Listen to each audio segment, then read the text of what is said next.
kami mengundang Bapak Dr. Tun Mahathir bin Mohamad ke atas panggung dengan didampingi Sekjen Partai Nasdem sekaligus Menteri Komunikasi dan Informatika Johnny G. Plate dan Ketua DPP Bidang Hubungan Internasional sekaligus anggota DPR RI fraksi Nasdem Kakak Martin Manurung. Please welcome onto the stage Tun Dr. Mahathir bin Mohamad accompanied by Kakak Johnny G. Plate and Kakak Martin Manurung. Sekali lagi boleh beri tepuk tangan yang meriah kakak-kakak sekalian, karena sesaat lagi kita akan bersiap mengikuti bersama kuliah umum yang akan disampaikan Dr. Tun Mahathir bin Mohamad. Betul, ini juga sedikit gambarannya. In April 2022, Dr. Tun Mahathir bin Mohamad has said that Indonesian development has achieved more progress compared to the neighboring countries, and we would like to know what indications that make Indonesia is more progress in the eyes of Dr. Tun Mahathir bin Mohamad. Betul sekali, kakak-kakak sekalian, jika kita ingat mungkin pada bulan April 2022 yang lalu, Tun Dr. Mahathir bin Mohamad pernah mengatakan bahwa pembangunan di Indonesia ini lebih maju dibandingkan negara tetangga. Boleh tepuk tangannya? Kita berbangga. Dan pada siang hari ini kita akan melihat lebih lanjut lagi dan juga mempelajari sebenarnya seperti apa yang menjadikan Indonesia lebih maju menurut pandangan Tun Dr. Mahathir bin Mohamad pada kesempatan kali ini. Betul, and we would like to know how Mr. Dr. Tun Mahathir bin Mohamad to keep his stamina because he's always involved in organizations, right? Especially and also relentlessly serving the public as well. So without further ado, kakak-kakak sekalian, mari kita sambut bersama. We would like to kindly invite Dr. Tun Mahathir bin Mohamad for the general lecture di Rakernas Partai Nasdem kali ini. Sebelum Tun Dr. Mahathir Mohamad memulainya, izinkan saya dulu untuk recharging. Mohon izin Ketua Umum untuk melanjutkan keynote speech kuliah umum Studium Generale sore hari ini. Selamat pagi. Selamat pagi. Siapa kita? Siapa kita? Siapa kita? Partai Nasdem. Partai Nasdem. Partai Nasdem. Terima kasih. Ketua Umum, para prominent politicians, para tokoh-tokoh politik prominent Partai Nasdem, kakak-kakak sekalian. Sore hari ini kita mendapat kesempatan yang luar biasa untuk mengikuti kuliah umum Studium Generale, keynote speech dari prominent leaders of Southeast Asian nations. A living legend dengan pengalaman, segudang pengalaman seperti yang tadi disampaikan oleh Ketua Umum. Tidak saja pemimpin di kawasan kita, tetapi juga pemimpin dunia. Mudah-mudahan kuliah umum ini akan memberikan masukan bagi kita sekalian dan menambah semangat dalam rangka mengisi kontestasi demokrasi Indonesia tahun 2024 yang akan datang. Your Excellency, Tun Dr. Mahathir Mohamad, the floor is yours. You may hear or you may use that. In here or at the stage?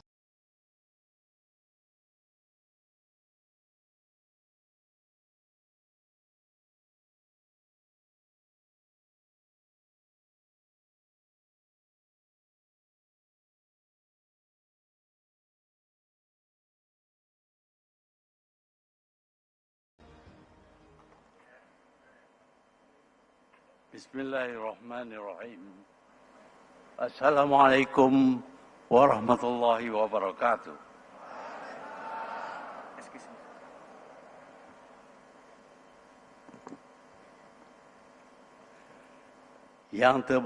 Yang terhormat Bapak Haji Surya Paloh, Ketua Umum Partai Nasdem. Assalamualaikum warahmatullahi wabarakatuh.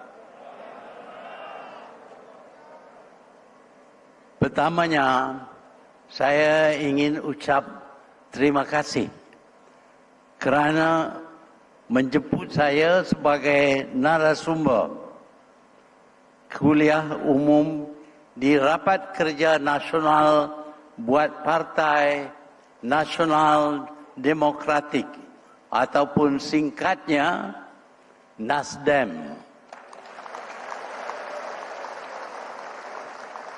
Ia adalah satu penghormatan bagi saya dan saya berharap apa yang saya kongsikan dengan para hadirin dapat menambah sedikit sebanyak pengetahuan dan panduan.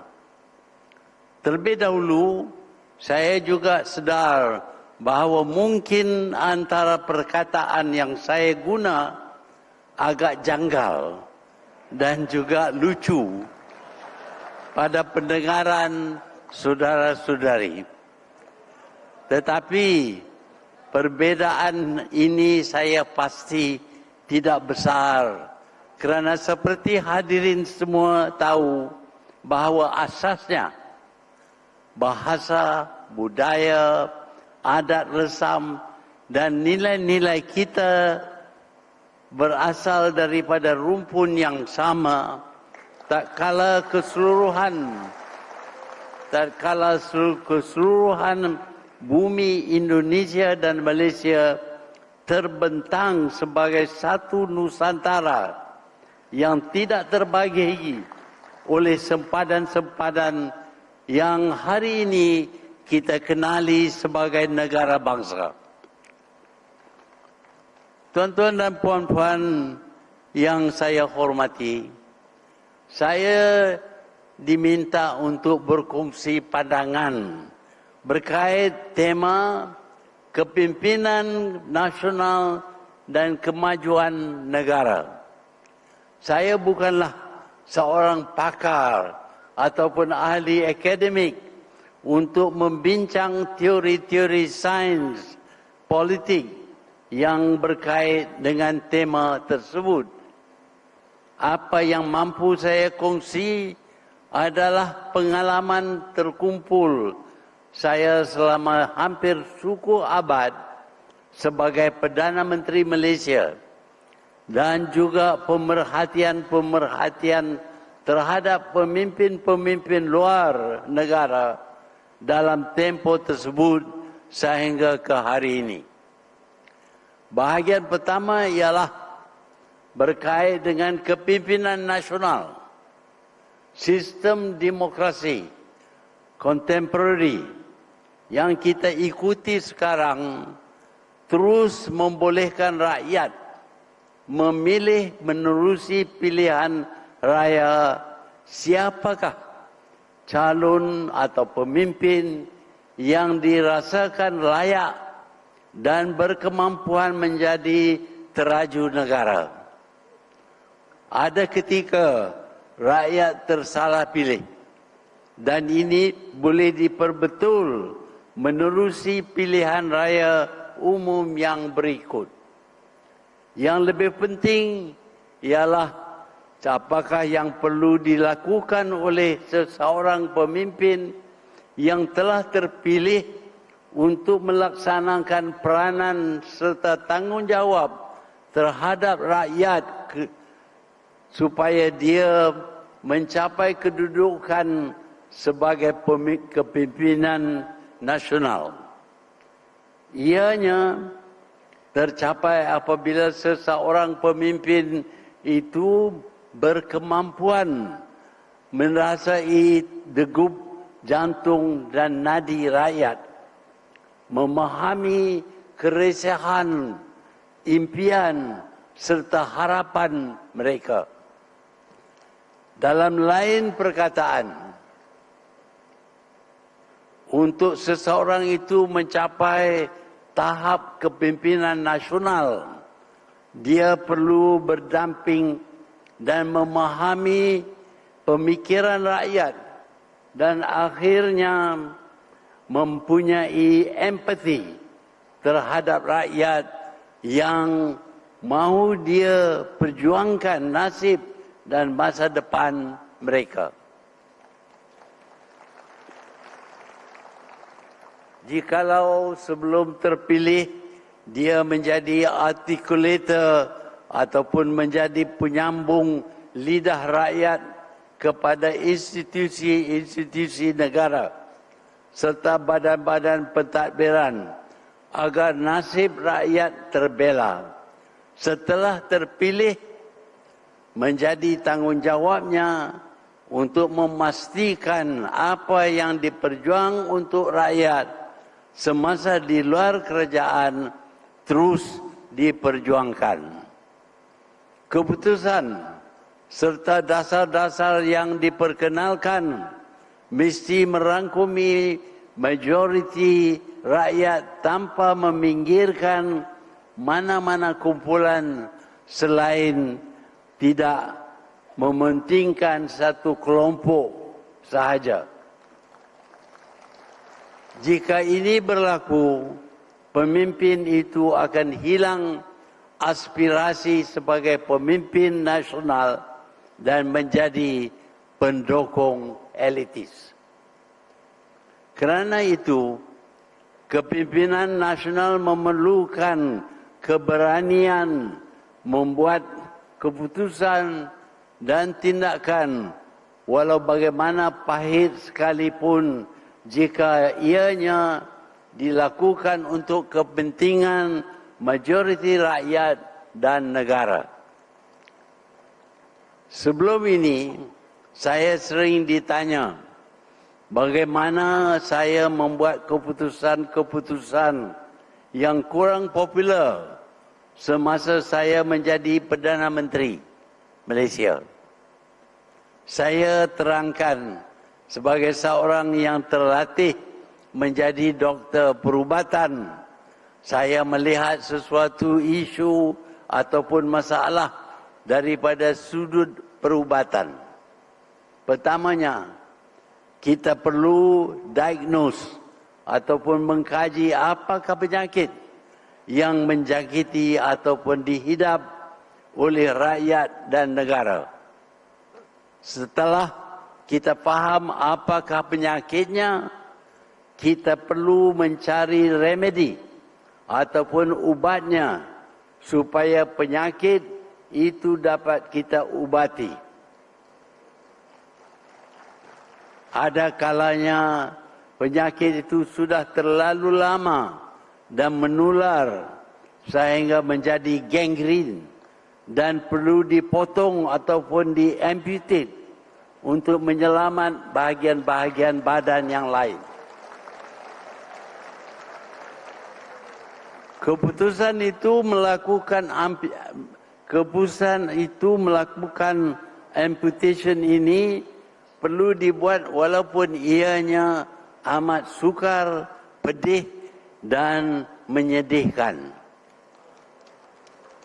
Begitulah juga kedudukan seseorang pemimpin yang memegang tampuk kepimpinan nasional.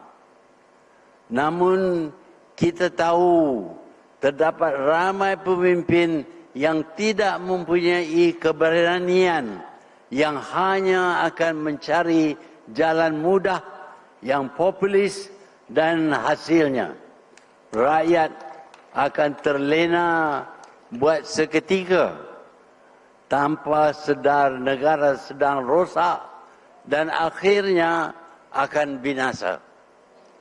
Ketika itu rakyatlah yang akan membayar harga yang amat mahal.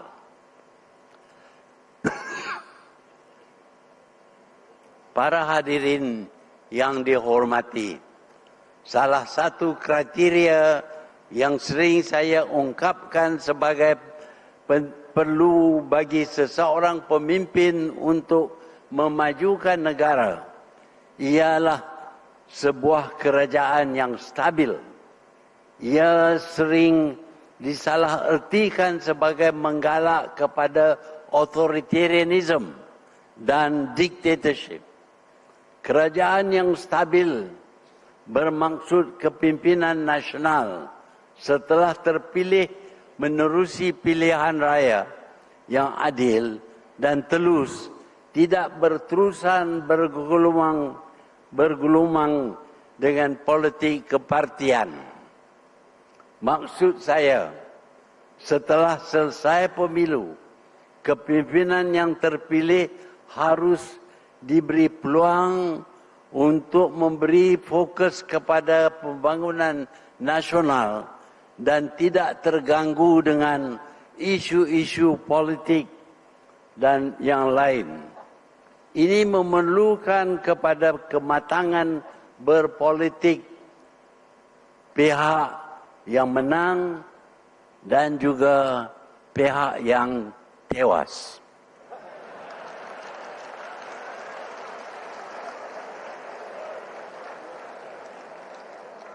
Demokrasi yang dipegang perlu difahami sebagai menerima keputusan majoriti rakyat dan yang tewas menghormati keputusan tersebut dan tidak melakukan aksi-aksi politik yang menyebabkan ketidakstabilan kepada negara.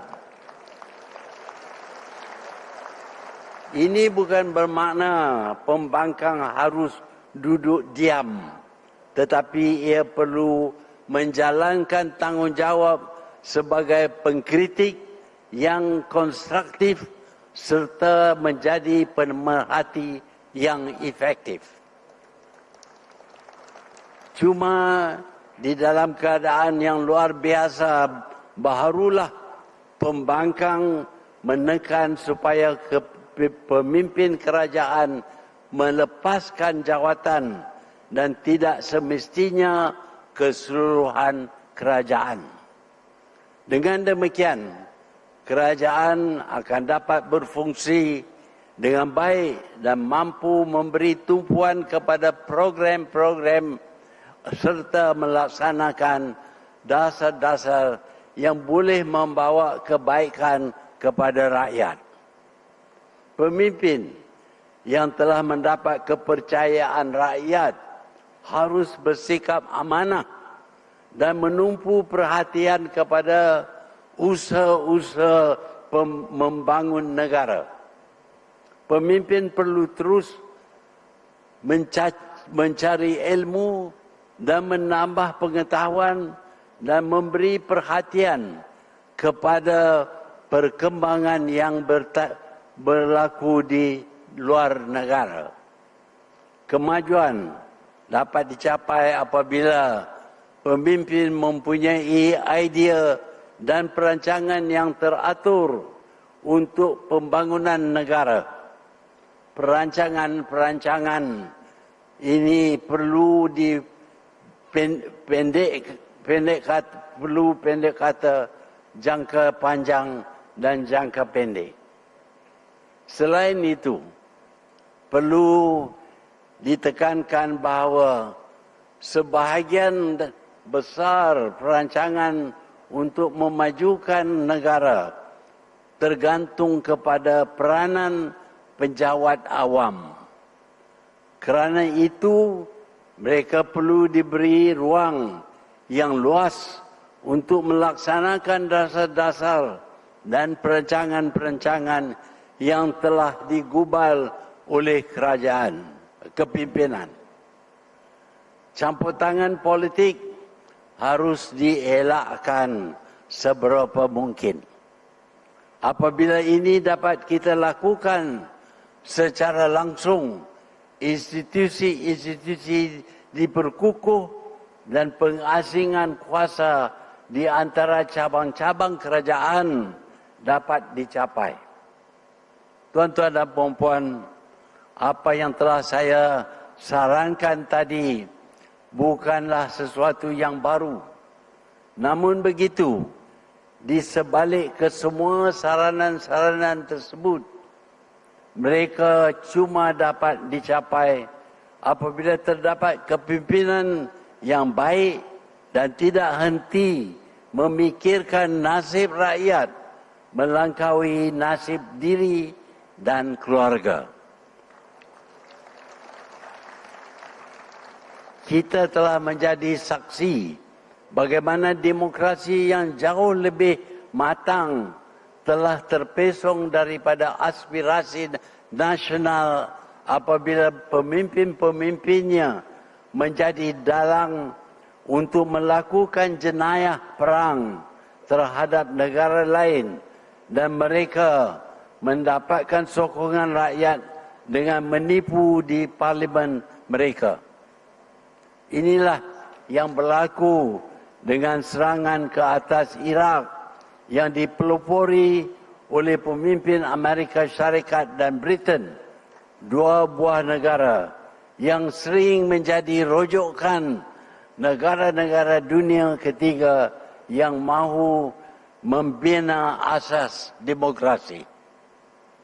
Pemimpin-pemimpin sebegini yang selayaknya digelar penjenayah perang adalah contoh bagaimana pemimpin yang curang dan penipu mampu membuat negara-negara yang telah matang demokrasinya tergelincir dari landasan.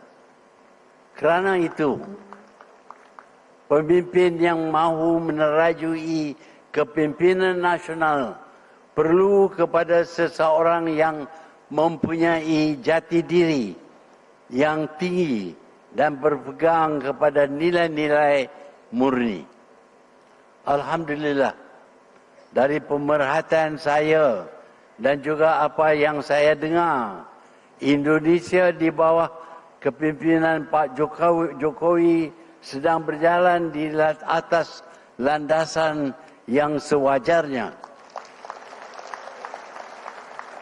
Pastinya Partai Nasdem dan kepimpinannya Bapak Surya Paloh turut berperanan membantu memastikan kepimpinan nasional Indonesia terus berbakti kepada rakyatnya supaya kemajuan yang lebih baik tercapai.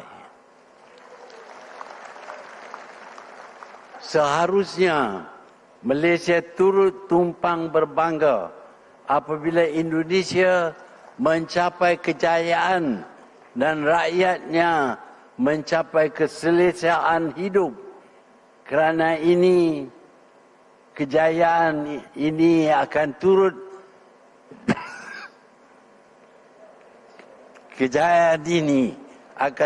dirasai dan dinikmati oleh seluruh Nusantara. Dengan ini, saya mohon mengakhiri ucapan saya. Sekali lagi, berbanyak terima kasih kerana menjemput saya dan memberi saya peluang untuk berkongsi pendapat dengan para hadirin yang saya hormati. Sekian, terima kasih. Wabillahi taufiq wal hidayah. Wassalamualaikum warahmatullahi wabarakatuh.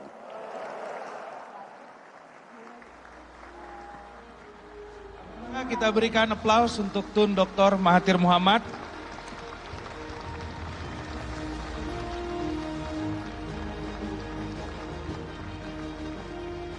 Saya mendapatkan pesan bahwa Tun senang dengan adanya tanya jawab.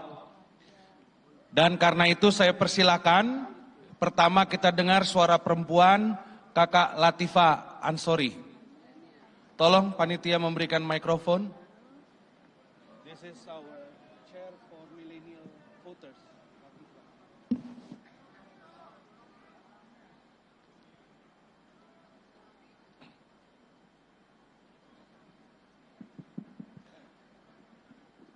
Assalamualaikum, Tun Dr. Mahathir. Saya merasa sangat terhormat berada di depan seorang legenda. Nama saya Latifah Al-Ansori, saya Ketua DPP Partai Nasdem bidang pemilih pemula dan milenial. Pada kesempatan ini, Tun Dr. Mahathir, saya punya dua pertanyaan. Yang pertama, apakah Tun Dr. Mahathir punya 3 saran untuk anak muda supaya gigih dalam berkarir politik? Di Partai Nasdem, mayoritas anggotanya 52% adalah anak muda. Dan mereka banyak yang baru bergabung menuju kemenangan 2024. Kiranya boleh membagikan tips, 3 mungkin, dan terutama 1 tambahan untuk perempuan. Karena saya membaca ketika Tun Dr. Mahathir berumur 22 tahun, menulis artikel di Singapura dengan judul Perempuan Melayu Membuat Kebebasan Mereka Sendiri. Saya harap diberikan tips. Dan pertanyaan kedua saya, kalau bahasa Inggrisnya, what would you say to your 17 years old self? Apa yang akan Tun Dr. Mahathir katakan untuk Bapak waktu masih remaja berumur 17 tahun? Terima kasih banyak.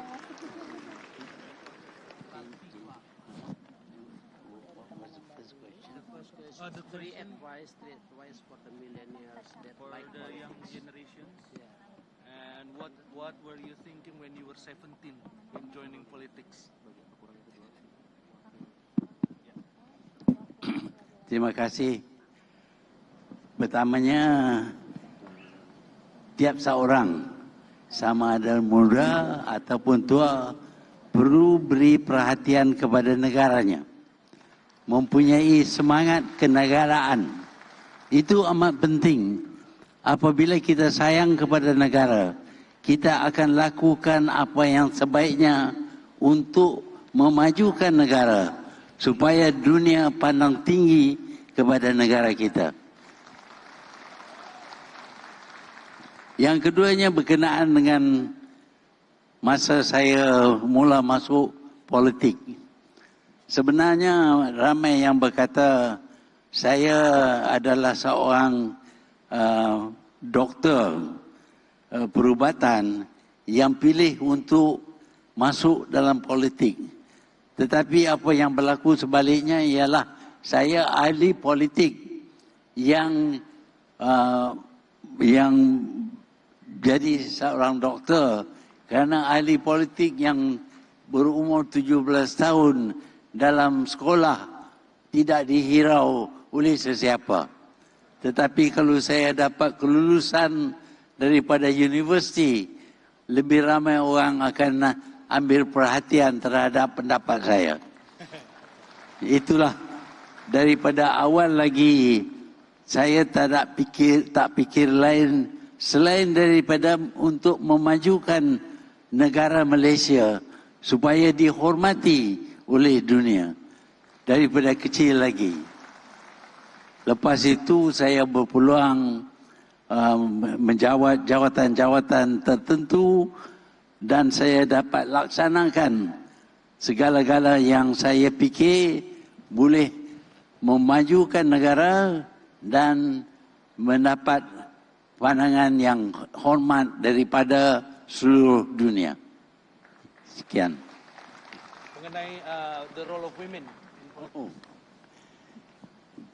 Kita sedar bahawa dalam mana-mana masyarakat pun, division antara men and women, wanita dengan lelaki, boleh dikatakan sama banyak, 50-50.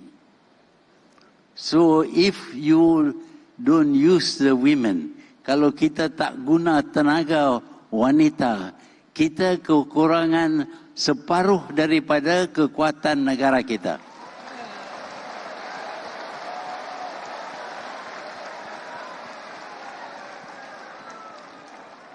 Sebab itu kita perlu beri sebanyak peluang yang mungkin sama seperti lelaki kepada wanita asalkan mereka mempunyai kebolehan. Bukanlah kita beri kepada wanita yang tidak mampu. Orang yang tidak mampu sama ada lelaki atau wanita tidak harus diberi tanggungjawab. Tetapi wanita yang berkualiti, yang qualified, yang terlatih perlu diberi tempat sama dengan lelaki. Itu Terima kasih Tun. Kita dengarkan berikutnya Kakak Eksan dari DPW Jawa Timur. Di mana Kakak Eksan?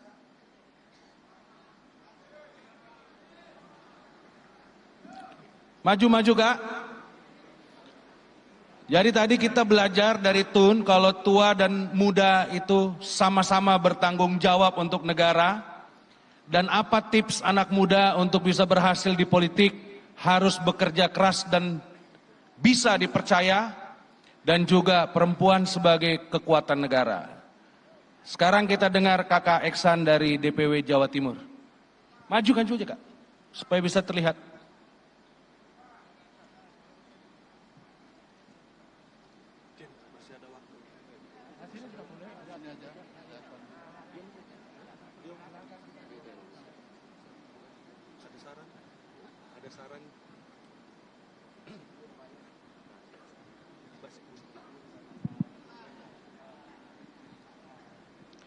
Assalamualaikum warahmatullahi wabarakatuh. Izin Tun Mahathir Mohamad. Tun ini adalah salah satu tokoh internasional yang barangkali menginspirasi banyak orang, termasuk juga apa yang kita kenal di Indonesia dengan Mahathir Effect. Saat Tun tahun 2018 kembali menjadi Perdana Menteri di Indonesia, waktu itu sedang menjalin koalisi untuk mengusung Pak Jokowi dan wakilnya. Dan salah satu berkah dari Mahathir Effect adalah Kiai Ma'ruf Amin jadi wakil presiden. Kiai Ma'ruf Amin menjadi wakil presiden itu saya kira salah satunya karena pengaruh dari Tun waktu itu yang bersedia dalam usia yang mungkin sudah sepuh kategori Indonesia, tetapi kategori Tun tadi jalan tidak pakai tongkat, kemudian berpidato berdiri dengan sangat jelas. Itu menunjukkan bahwa bukan hanya kekuatan visi, tetapi fisiknya yang juga luar biasa. Tun yang sekarang sudah berusia 97 tahun, 97 tahun beliau, luar biasa, dan masih aktif menjadi anggota DPR. Di Indonesia, di usia beliau ini sudah pensiun, bahkan mungkin banyak yang almarhum. Pertanyaannya adalah bahwa beliau pada 2016, Pak Surya diundang di Universitas Kebangsaan di Malaysia. Beliau menyampaikan pidato, salah satunya adalah restorasi sebagai spirit Pan Malaya. Apa yang disampaikan oleh Tun tadi itu sangat relevan dengan gagasan Pan Malaya yang ingin menjadikan Indonesia dan Malaysia sebagai sebuah kekuatan kawasan, baik dari sisi politik kawasan dan sekaligus juga ekonomi. Nah, di tengah-tengah dunia yang tidak pasti seperti sekarang, konflik perang antara Ukraina dengan Rusia maupun perdagangan antara Cina dan sekaligus juga Amerika, barangkali itu menjadi bagian solusi untuk mempertegas bagaimana Van Malaya yang itu menjadi bagian dari gagasan dari ketua umum kita, bagaimana pandangan Tun terhadap pandangan itu. Terima kasih. Assalamualaikum warahmatullahi wabarakatuh. First question is about Mahathir Effect in 2018, and the second question is about the idea of Pan Malaya. Ya, saya ada pendapat yang berkata bahawa kemenangan parti lawan, Parti Pakatan Harapan dalam pemilihan raya tahun yang ke-14 pada tahun 2018 disebabkan saya ada bersama. Mungkin ada sedikit kesan, tetapi ada banyak faktor lain yang menyebabkan PH dapat kemenangan. Dan faktor yang terutama ialah kerana seluruh Malaysia berasa Perdana Menteri pada ketika itu tidak layak jadi Perdana Menteri. Dia terlibat dengan pencurian wang secara terbuka. Dan ini didedah bukan saja di Malaysia, di Amerika. Kesnya disebut dalam mahkamah bahawa walaupun namanya tak disebut, tetapi semua orang faham bahawa yang melakukan kesalahan ini ialah Perdana Menteri Malaysia. Jadi orang Malaysia semuanya berasa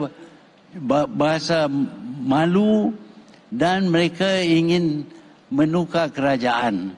Itu fakta yang utama. Peranan saya mungkin menyumbang sedikit saja kepada kemenangan PH. Yang kedua, second one. About the idea of Pan Malaya. That Yeah. was once popular. Ya, ada pada satu masa kita bercita-cita besar. Sebenarnya pada satu masa dulu kita berpendapat bahawa Malaya dengan Indonesia harus disatukan dan dijadi satu kelompok, satu negara yang diduduki oleh orang yang sama etnisitinya, bangsanya dan budayanya.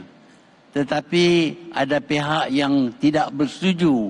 Sebab itu idea PAN Malaysia itu tak terjadi. Walaupun kita dapat bergabung dengan dua buah wilayah British di Kalimantan ataupun Borneo, di mana terdapat wilayah Sabah dan Sarawak.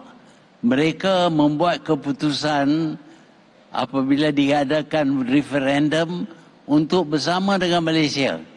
Sebab itu Malaysia berkembang daripada Semenanjung Tanah Melayu kepada Sabah dan Sarawak. Ada juga penyertaan daripada Singapura, tapi dianya tidak tahan lama kerana budayanya berlainan. Jadi idea Pan Malayan Union ini sudah tidak boleh diterima lagi oleh pihak rakyat di Malaysia. Baik, terima kasih Tun. Saya berikutnya kesempatan kepada Kakak Suyoto, Ketua Koordinator Kebijakan Publik.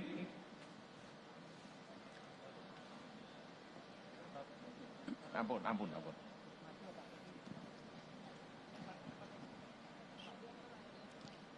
Terima kasih Tun Dr. Mahathir Mohamad.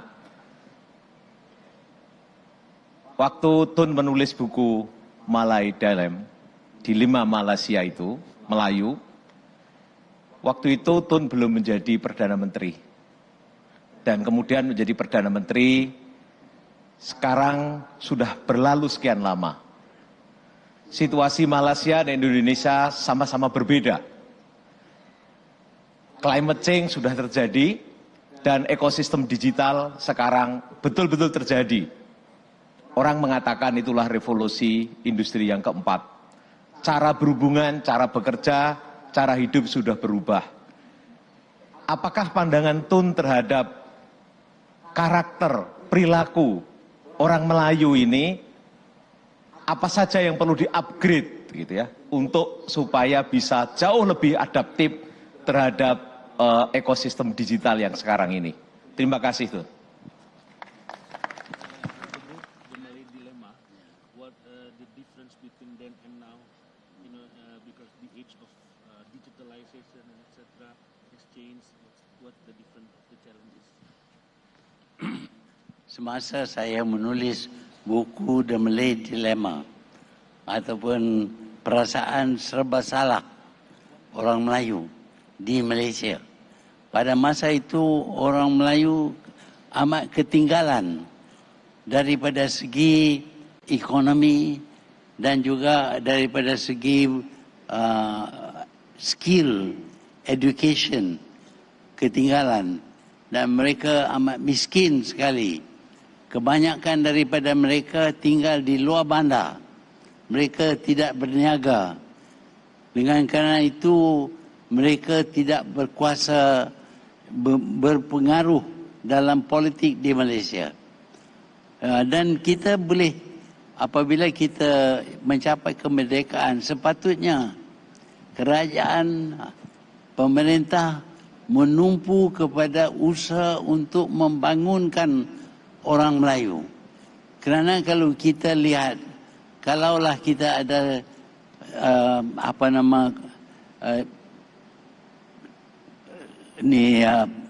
competition antara dua orang.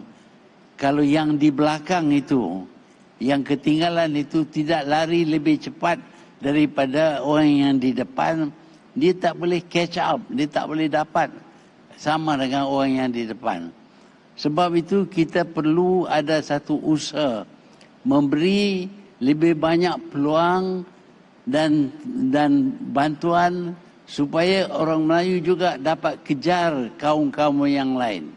Itulah sebabnya yang kita usahakan supaya orang Melayu dan orang lain yang datang bermasyarakat di Malaysia mempunyai nasib dan kekayaan yang sama.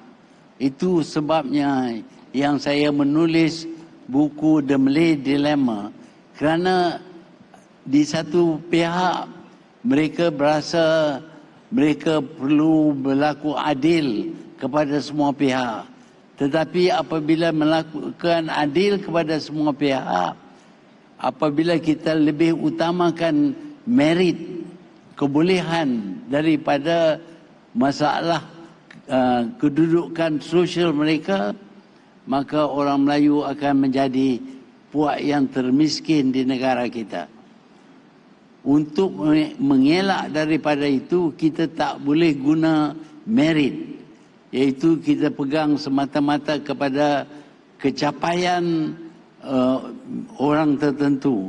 Sebaliknya, yang kurang berjaya pun perlu diberi latihan dan bantuan supaya mereka juga boleh kejar orang yang ada di hadapan mereka. Itulah sebab kita tulis buku The Malay Dilemma. Baik, terima kasih Tun. Mungkin terakhir dari kaum perempuan Kakak Julie Sutrisno, mewakili juga dari kawasan Timur Indonesia.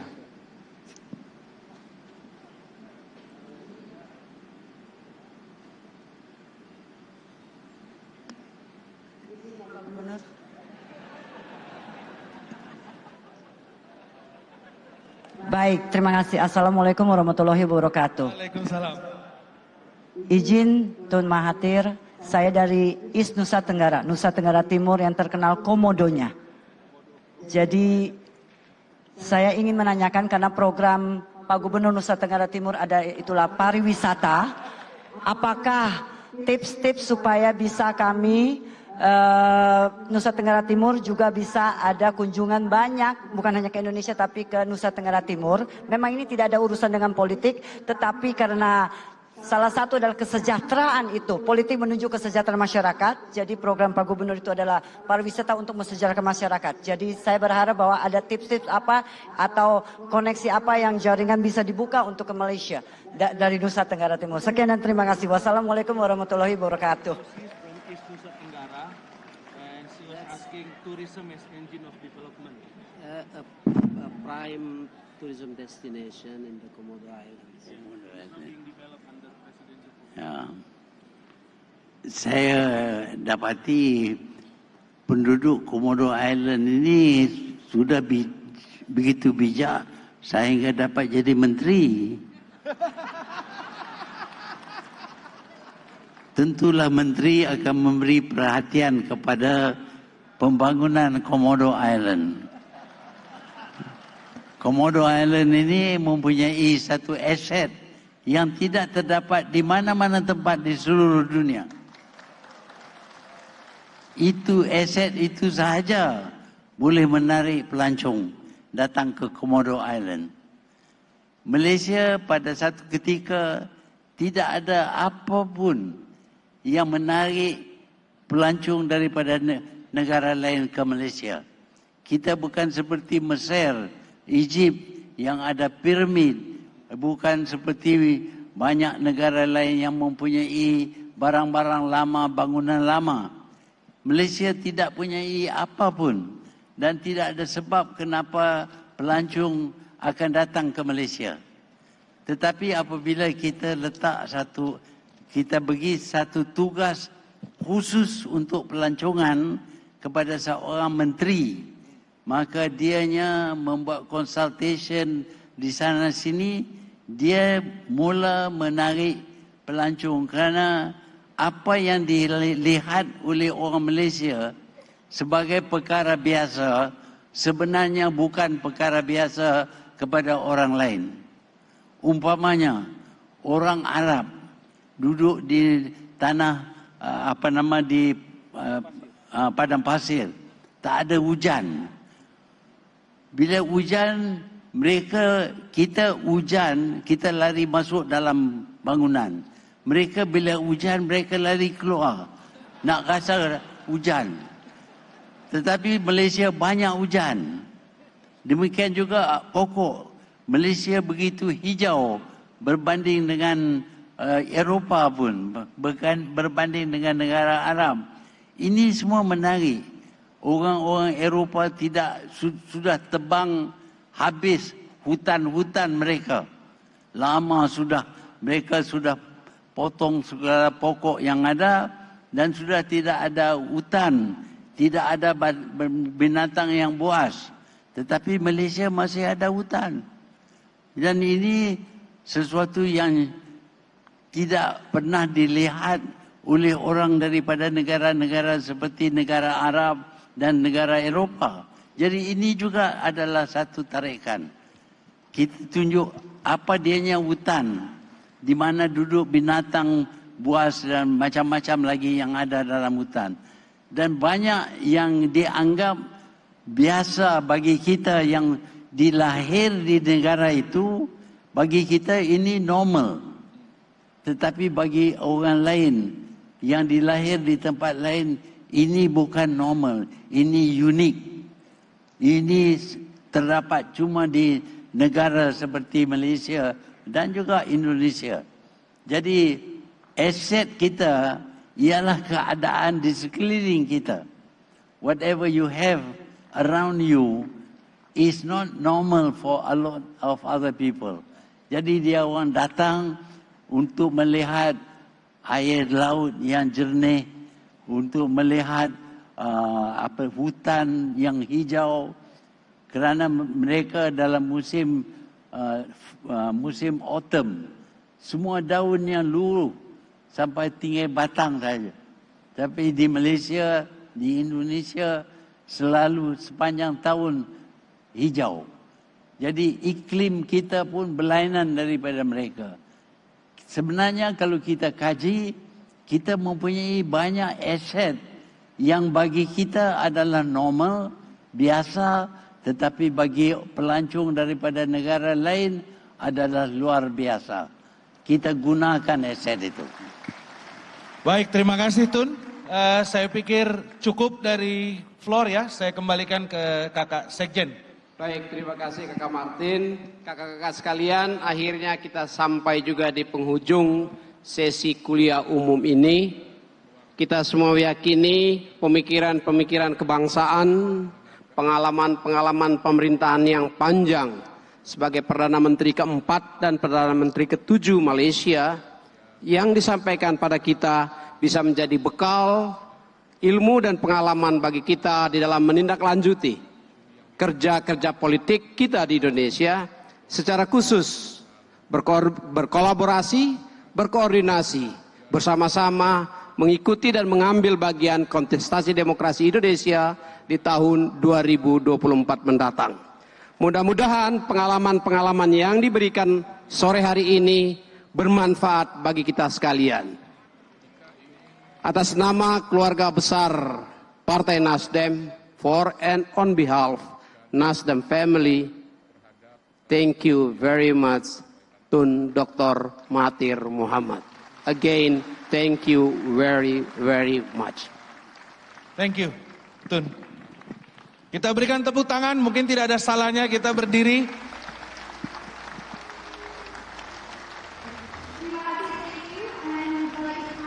Ask Tun Dr. Mahathir Mohamad to please stay on stage.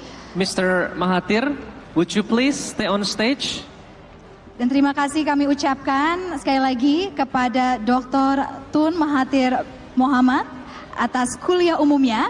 And we would like to kindly once again invite you to please stay on stage, sir, For the next agenda will be the token of appreciation. Dan untuk karena itu kami undang kepada Kepala Steering Committee Partai Nasdem, Prananda Surya Paloh, untuk ke atas panggung memberikan token of appreciation kepada Dr.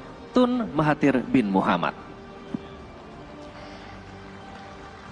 The token of appreciation will be given to Tun Dr. Mahathir bin Mohamad by the head of Steering Committee of Rakernas Partai Nasdem, Kakak Prananda Surya Paloh. And as we can see, this is a traditional fabric that comes from the East Nusa Tenggara as a token of appreciation. Selanjutnya, kakak-kakak sekalian, kita akan mengikuti sesi foto bersama. Oleh karena itu, kami turut mengundang dengan hormat untuk bergabung di atas panggung Ketua Umum Partai Nasdem, Bapak Surya Paloh.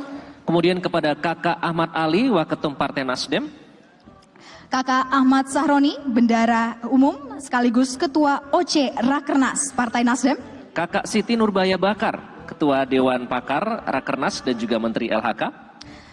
Kakak Syahrul Yassin Limpo selaku Wakil Ketua Dewan Pakar sekaligus Menteri Pertanian Republik Indonesia. Kakak Lestari Murdiat, Wakil Ketua MPR RI. Kakak Rahmat Gobel selaku Wakil Ketua DPR RI. Dan Kakak Robert Rowe, Ketua Fraksi DPR RI dari Partai Nasdem. Sekali lagi kami mohon dengan hormat kepada kakak-kakak untuk dapat bergabung di atas panggung dan boleh tepuk. Baik. Dan kami juga undang kepada Ketua Majelis Tinggi Partai Nasdem, Bapak Ian Darmadi, dipersilakan untuk menuju ke panggung.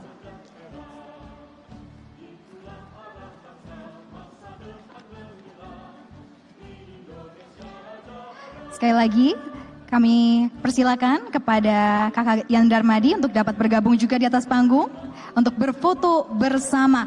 Dan pada seluruh kakak-kakak sekalian yang hadir pada siang hari di JCC, boleh tepuk tangannya yang meriah. Let's give a big round of applause for Dr. Tun Mohamad.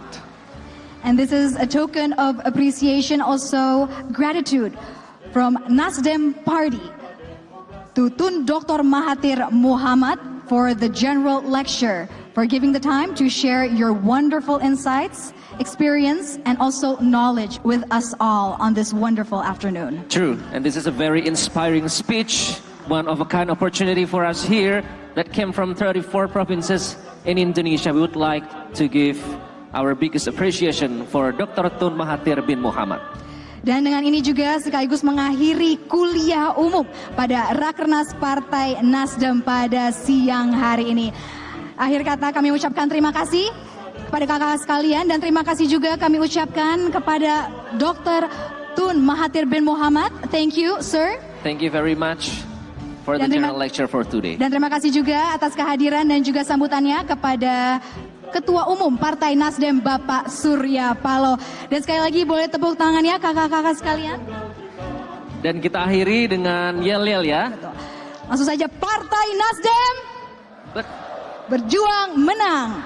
Partai Nasdem bersatu berjuang menang. Partai Nasdem menang.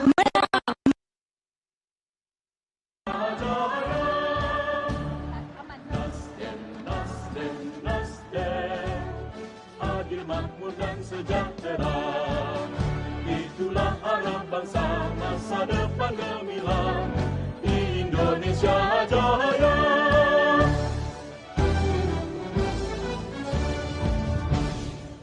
Nasdem, Nasdem, Nasdem, cipta demokrasi yang adil, membangun negeri dengan Bhinneka Tunggal Ika.